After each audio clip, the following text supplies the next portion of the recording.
তুমি জানো না তোমার মৌত কখন, পৃথিবীর কেউ জানে না তার মৌত কখন। সুতরাং তোমার মৌতটা যেন এমন না হয়, মৌতের পরে এমন রেকর্ড তোমার দুনিয়াতে থাকবে যে রেকর্ডের কারণে তুমি কবরে শুয়ে শুয়ে গুনাহ পাবা, এমন রেকর্ড যেন তোমাদের না থাকে। যুবক, আজকে তোমাদেরকে বলি, তুমি যদি মুসলমানের সন্তান হয়ে থাকো তাহলে আজকে তোমাকে এই চিন্তা করতে হবে, এমন কাজ আমি করব না যেই কাজের জন্য আমাকে মৃত্যু পরবর্তী জীবনে আমাকে গুনাহ পেতেই থাকবো, এই কাজ আমি করব না। এটা মুসলমান, এটা হলো মুহাম্মদ সাল্লাল্লাহু আলাইহি সাল্লামের কলিজার টুকরা উম্মত।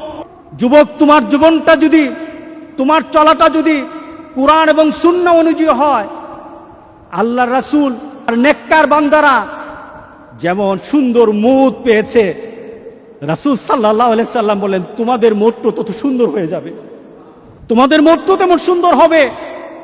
রাসূল সাল্লাল্লাহু আলাইহি সাল্লাম বলতেছেন তুমি দুনিয়াতে যেভাবে চলবা মৌতটাও তেমন হবে।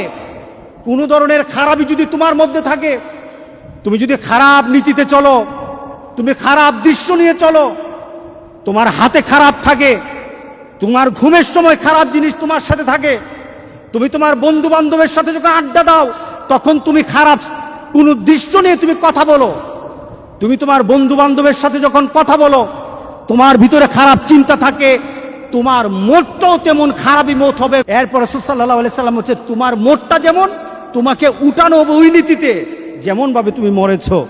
শুধু তাই নয়, কামা তুবাসুন তুহশারুন, যেমন ভাবে তোমাকে উঠানো হবে তেমন ভাবে তোমার হাসর হবে। সুতরাং দুনিয়া যেমন হাসর তেমন, দুনিয়া যেমন মৌত তেমন, দুনিয়া যেমন কবর তেমন।